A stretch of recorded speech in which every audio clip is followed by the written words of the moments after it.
Well, ladies and gentlemen, I just finished up watching NXT last night from October 9th, 2019.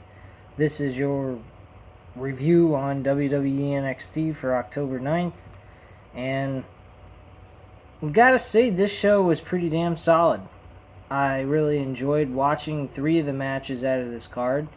They all seemed very, very notable matches that could have been the main event of this show, any which one of them, be quite frank with you.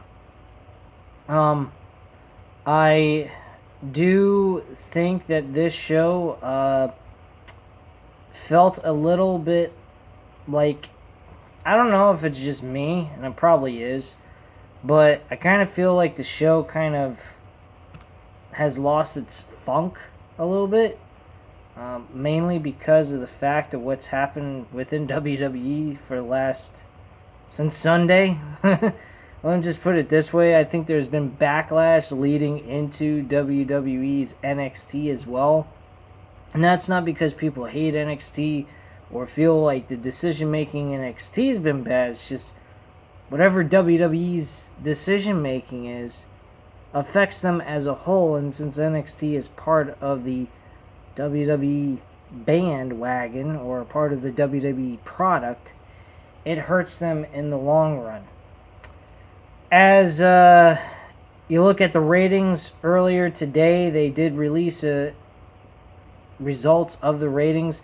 Both shows, AEW and NXT, dropped in ratings. AEW didn't take as much of a pounding as NXT, and the reason why I say that, going from 1.4 to 1 million viewers, compared to what NXT lost. They lost about a whole 100,000 viewers. They're down to 790,000 views for that whole event that we saw last night. Really, to be honest with you, as crazy as this is going to sound, let's think of this logically, guys. Maybe wrestling is just a dying sport or a dying art form, and quite frankly, as fans, we shouldn't care about the ratings because the ratings are just going to show people don't fucking care about wrestling no matter what they do with it. People find it to be a complete waste of time. They think it's quote-unquote fake. Now, granted, it is predetermined, so in a sense, it is fake. But what they do in that ring, I wouldn't want to do that unless I'm getting paid to do it. You know what I mean? So, anyone that says wrestling is fake, if you want to say it's fake because of predetermined results, I agree with you. But what they do in that ring ain't so much. They really sometimes can hurt each other and really bang each other up. So anyone that says, oh, it's fake show, blah, blah, blah, why are they getting injuries? Why do they need to get surgery? If it's so fucking fake, they wouldn't need to get that. Now, actors, on the other hand, like movies, that's fake. Obviously. So, we kicked the show off with this Cruiserweight Championship match, which, by the way, guys, is a toss-up. All 3 of these matches were a toss-up of the best match of the fucking night for NXT. I mean, Roderick Strong facing this newbie guy, Levy Scott, I think his name was. I'll get to it when I get to that. His match, Roderick Strong, was an unexpected clinic. It was a classic matchup. I think it was an awesome match. Very, very entertaining shit. And then not to mention you had Tommaso Ciampa showing up. And fucking the Undisputed Era's little celebration after Roderick Strong did get a win. But let's go into the NXT Cruiserweight Championship match, which was a big surpriser. Lio Rush actually picks up the victory and becomes the new NXT champion. A bit surprised by that. I thought they were going to stick with Drew Gulak in this situation and have Lio Rush have a really great match with him, but end up losing the match at the end of the day. Overall, this match had everything going for it. This match reminded me a lot of sorry. It reminded me a lot of Lio Rush's match with that number one contenders match he had with Oney Lorcan, which was fantastic. And this one was no different. This was a fantastic and very entertaining matchup. High pace, a lot of high dives, risky maneuvers. Drew Gulak, very good at technician wrestling. I'm very satisfied with his in-ring wrestling skills just from this match alone. If I didn't watch any of his matches and just watched this, I would have been impressed by this guy and thought he was an outstanding wrestler, which he is. Granted, he doesn't have a strong following, nor does he seem to be the kind of guy that gets a huge buzz around him, but if you watch him in the ring, you get entertained by what he does in that ring. He reminds me a lot of Chris Benoit in some way. Chris Benoit didn't have a strong following when it came to catchy phrases, having a great gimmick. His gimmick was really simple. He went in that ring and he kicked ass. That's all he did. Granted, I know that he did a horrible thing at the end of his life and all that jazz, but you can't deny that he was a great wrestler, and he was one of the best technician wrestlers around in his era. The only one that came close to him was Dean Malenko. I mean, Dean Malenko, man of 1,000 holds, blah, blah, blah, all that jazz. So, I mean, he has a lot of great tools and a lot of things that they could build around and make him into something, but of course, WWE won't do that, so he's better off staying in 205 Live and the NXT brand. Now, going into other things, Lio Rush, I think, was a good pick. I just didn't think they were going to do this so soon. I thought they would save this for like a pay-per-view type of thing, and they gave it to the right guy. Lio Rush is the right person to do this with, mainly because of the fact that Lio Rush has the bigger name. People are more familiar with Lio Rush, especially with his horrible gimmick with Bobby Lashley for a year that went fucking nowhere, man. And it just fell out. But people knew who he was going in. He was a internet sensation in the independent wrestling scene. So people were very excited to see this guy and what he could do in the middle of the ring. And once they removed him from Bobby Lashley, he definitely shined. I mean, that match with Oney Lorcan was one of the better matches I haven't seen in fucking years, man. He did a great job with him. Maybe years is a little bit stretching it, but I mean, he did have a great match with Oney Lorcan, which Oney Lorcan is a fantastic wrestler. But you need something, some sort of substance, though, get you over with the audience, get your name out there, and get you a lot of buzz to elevate you in that higher spectrum of recognition with your name. So just being a great wrestler ain't all to it to getting yourself acknowledged by the casuals or the normal wrestling crowd, I should say. Alright, so we have Rhea Ripley facing Aaliyah. This matchup was a one-sided fucking beatdown. And Ripley, I have to admit, granted, that match she had with Shayna Baszler several weeks ago, about almost a month ago or so, it was kind of stupid what she did. She got herself intentionally disqualified, hit her with a fucking chair and all that jazz, but didn't make her seem hurt, you know, like in the sense of credibility. She kicked her fucking ass, though. She put a licking on Shayna Baszler. She is definitely a tough motherfucker. And she was the first ever UK champion as well for the women's division.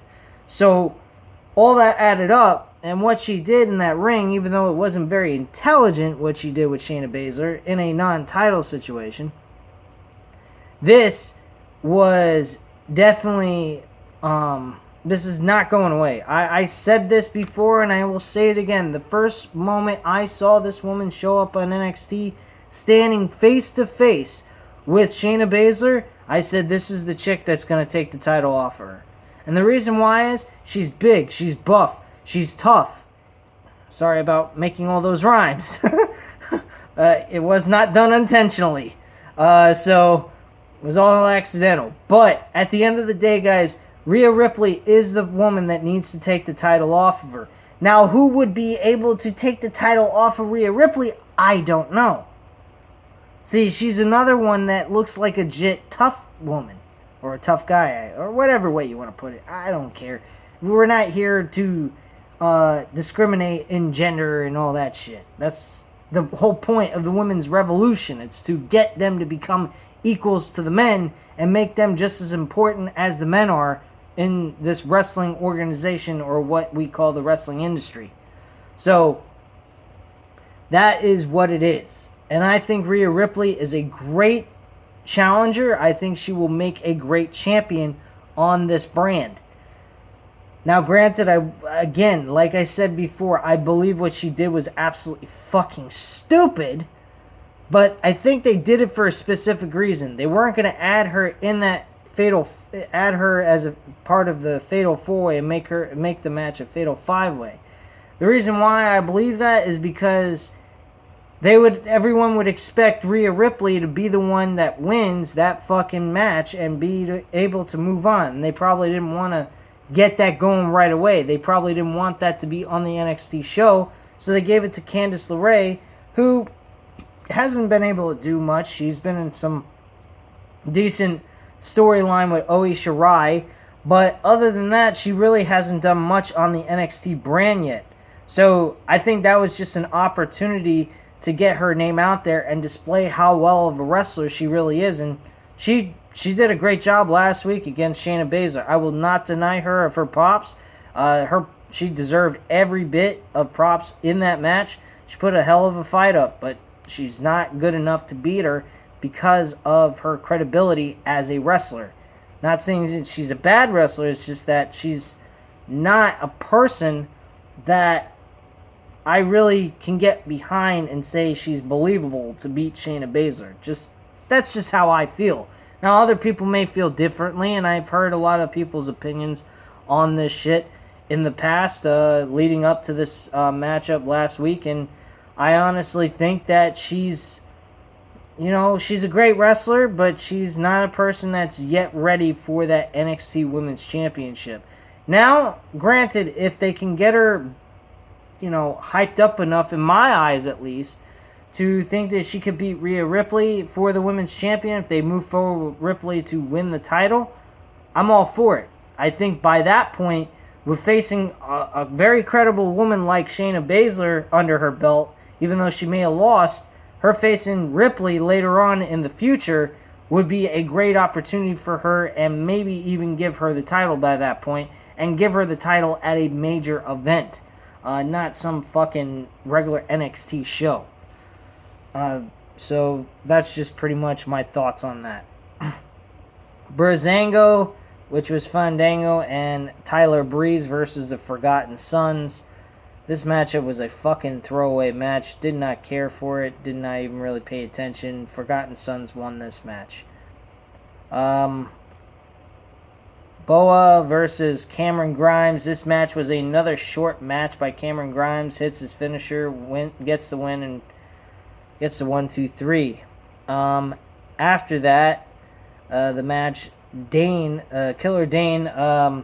Dane, enters the ring, but Grimes exits and heads up the ramp as Dane looks on at him. Dane turns his attention to Boa now. Dane beats Boa down and hits two big Vader bombs in the corner. Dane brings Boa over to the announce table and slams him on top of it. Dane looks at the announcers and says that this is just the beginning. Some fans boo as Dane walks off. So, he pretty much is portraying the heel character, saying that he wants revenge on what happened to him against Matt Riddle and all that jazz. We then had... Oh, my back is fucking hurting me. I don't know why. Sorry about that, guys. Roderick Strong facing Isaiah Scott, or Isaiah Swerve Scott, that's his quote-unquote nickname towards his in-ring name. This guy, Isaiah Scott, is a very impressive wrestler.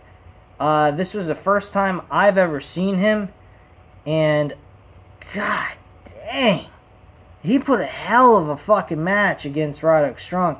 Roderick Strong really had to push hard in this match. He looked like he was struggling against Isaiah Scott. He had some interference by fucking by the Undisputed Era in this matchup, and a little bit of a distraction, and then he hits the Heartbreaker backbreaker finisher, and then applies the stronghold in the middle of the ring to get the win, and Roderick Strong wins. Overall, though, the whole match itself was very good. I mean, the fans were in this match all the fucking way. They were highly entertained. The fans were very loud, very vocal. They were chanting NXT, fight forever, you name it. They were calling it. And they were loving this shit. This guy, Isaiah Scott, is a very promising prospect. I don't know if this is his first time ever wrestling on the program, or he's wrestled in the past and I just don't remember him. But damn, did he put a great match on with Roderick Strong. Roderick Strong looked really good in this match. He looked like a weak link, though, because he had his brothers with him with the Undisputed Era. And that kind of hurt him in my eyes, but I don't think it hurt him too bad. But later we had Velveteen Dream show up out of fucking nowhere. He actually goes ahead and states that he posts a picture on the big screen and shows fucking Roderick Strong looking like Shawn Michaels from DX days with the NXT North American Championship wrapped around his waist while he's wearing no clothes at all, which was kind of bizarre. I don't know why the fuck he did that. But anyway, Velveteen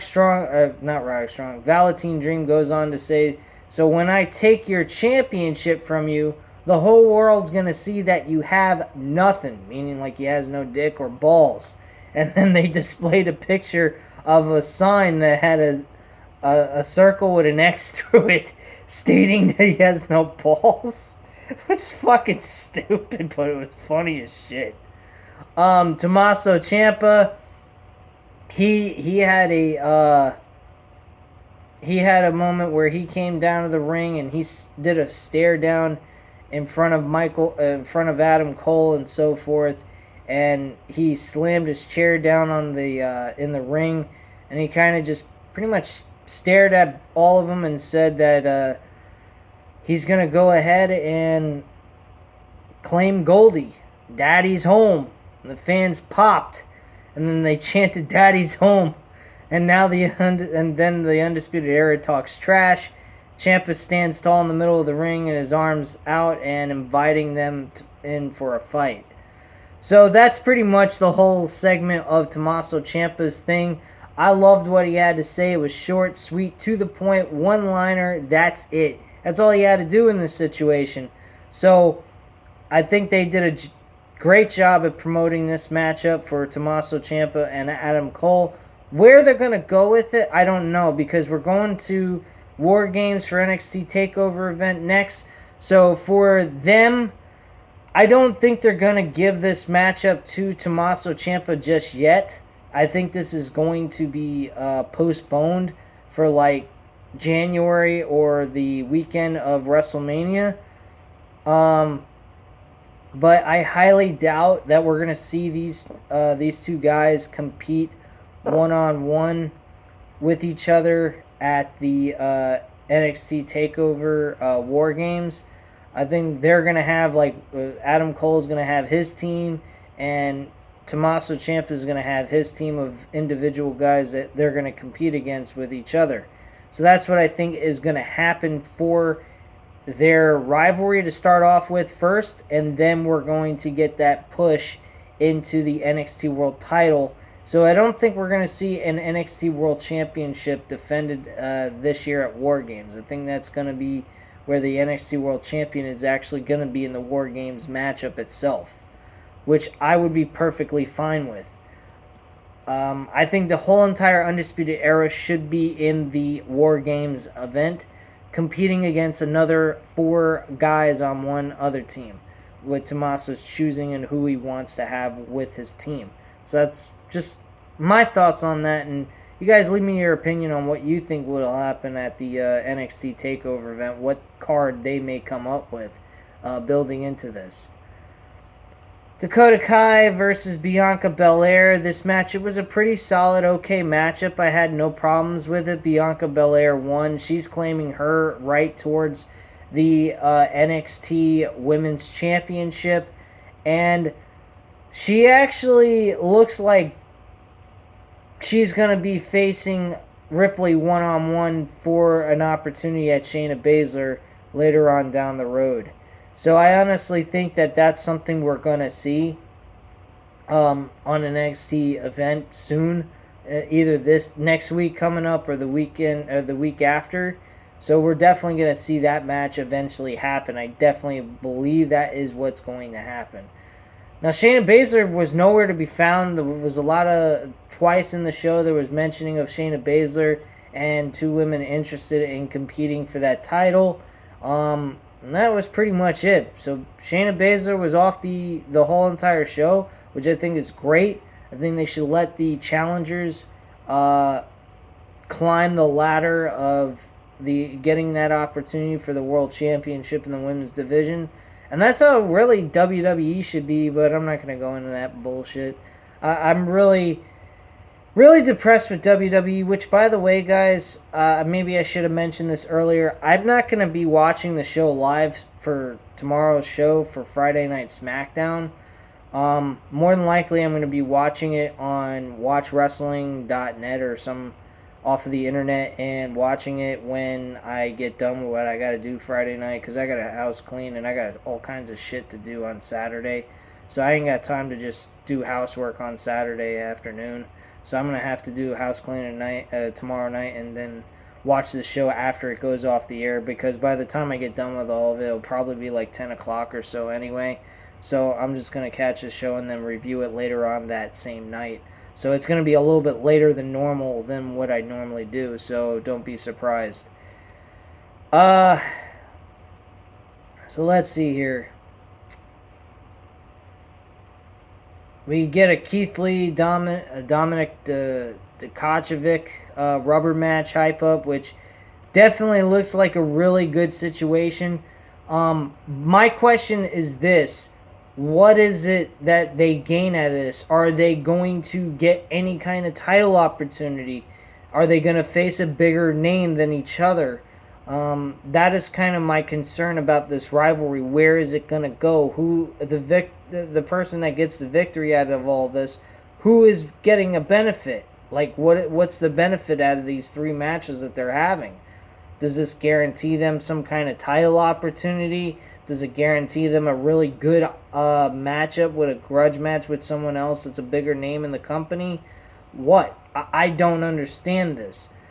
Do I love their matches? Their second match was good. Their first match was a double countout, which was just a kind of a build to a future match that they would have later on down the road.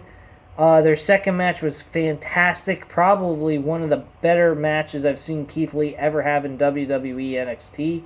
So, really, where does this take them after this? What is this third match going to lead them to? A great grudge match with someone else? Or are we just going to see them disappear off the face of the earth? I don't understand it. So that's why I'm questioning it.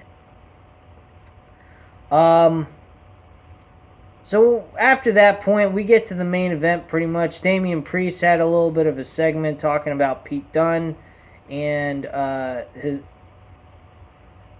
he's wants to make a name off of Pete Dunne, being that he's the longest reigning UK champion in WWE history. So they mentioned Pete Dunne. Pete Dunne then is backstage. He has words for Damian Priest and says that he will now allow Priest to make a name in WWE off his back. He says he will now allow Priest to make a name in WWE off his back. Dunne threatens to break Damian's fingers next week. So this matchup is already happening next week. I don't like that. I do not like that. I think they deserve a opportunity to face each other in a nice little grudge match for NXT TakeOver War Games, I think that's where this match should go, is the NXT Takeover card. These guys, Damian Priest needs an opportunity to see how he does in front of a large crowd, like an arena packed full of 15,000 people at least. If he can get over with that crowd with Pete Dunne, which I believe Pete Dunne is more than capable of being able to put him through a matchup where people will get behind Damian Priest, I think that's a great deal. They need to put him in the Shark's tank, per se. Let's just put it that way. Damian Priest, and see how he rolls with Pete Dunne in a 15,000 capacity of people watching him perform in front of them. If he can get that crowd interested in what he's doing in that ring with Pete Dunne, then they got something to work with. He's a great performer. I remember him as Punisher Martinez in Ring of Honor. He had a decent little following in that company. They pushed him very quickly as the Ring of Honor television champion. So, I mean, he's got a great opportunity here with this gimmick, and he's getting over very well. So, I don't know why they're saving this for next week. I don't know why they wouldn't push this for a NXT TakeOver event where they can be in a nice little grudge match. Not to mention, Pete Dunne would be one of the bigger stars in this brand to be used on a TakeOver event anyway. And to be doing that with an upcomer like Damian Priest, I think would be fantastic. Instead of in front of a couple of hundreds, maybe 1,000 or 2,000 people in Full Sail University. No offense to Full Sail University, but that's why I feel that NXT deserves to get pushed into the bigger arenas. They have a strong enough following that they could fill those seats and get the same kind of reactions that AEW is getting. I don't know why they're selling themselves short. I understand that NXT, I understand Full Sail University is their home, their place where they got started, where everybody knows them from. But they could always revisit back to Full Sail University every once in a while for an NXT show, like for a weekly television show. They could always do that. That doesn't mean they have to stay in just that place all the time.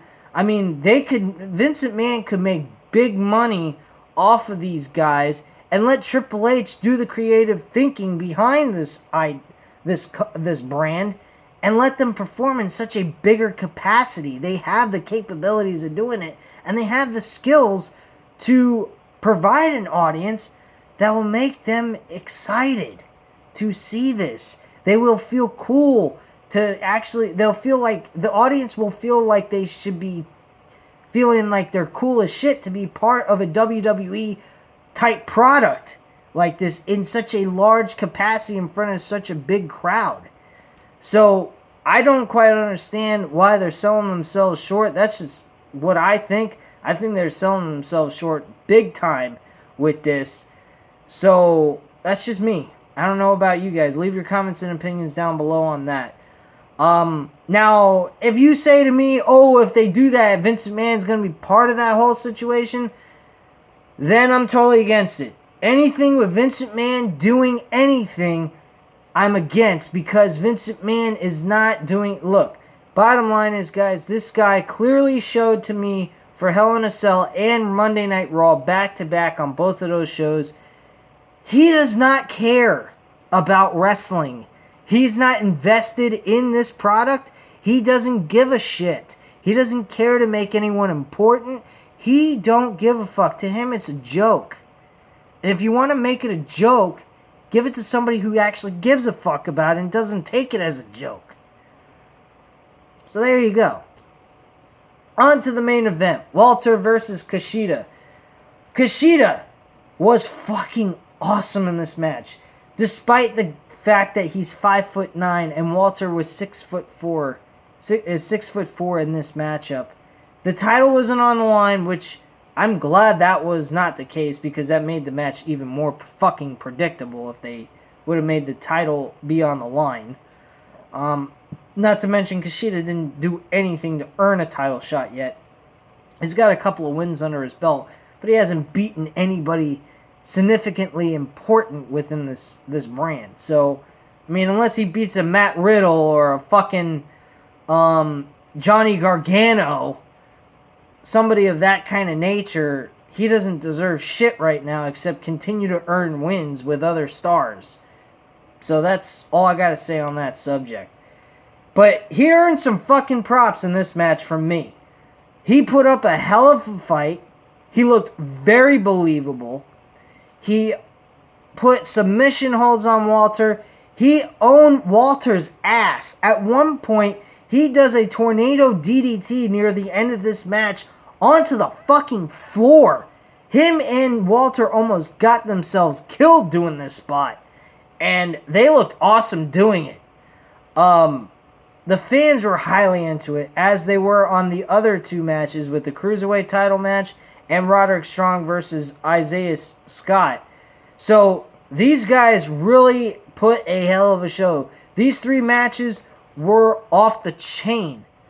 And I gotta give it to Kushida. He did a great job. But at the end of the day, guys, you could not have Walter lose to Kushida. If you can't have fucking Tyler Bate beat Walter for the UK Championship, and you sure as hell can't have Kushida beat him in a fucking non-title match.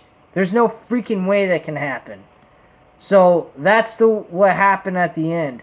Walter actually hits a big ripcord lariat in the middle of the ring, gets the pin for the 1-2-3, and that's how the whole match ends.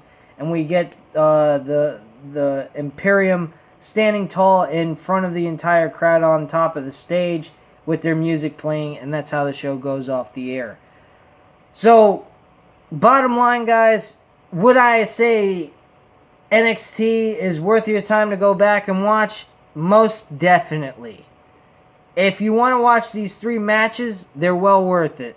The rest of the show, you could take it or leave it. If you're a hardcore wrestling fan or an NXT hardcore wrestling fan, definitely I wouldn't say skip most of the matches except for these three. I would say go ahead and give it a shot. See what you guys think.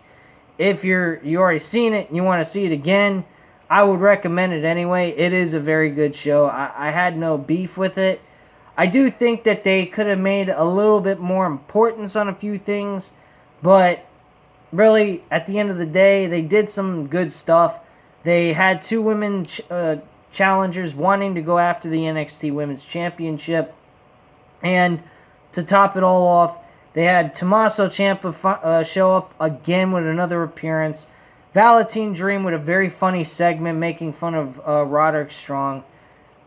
Roderick Strong having a great matchup, and, you know, it just was a very entertaining show. It doesn't have to be a 5-star show every single time you watch it, but at least have some fucking substance to it. Have some element of interest. Give us something to scream about. Entertain us with something. Have some care for what you're providing on television, or just don't do it.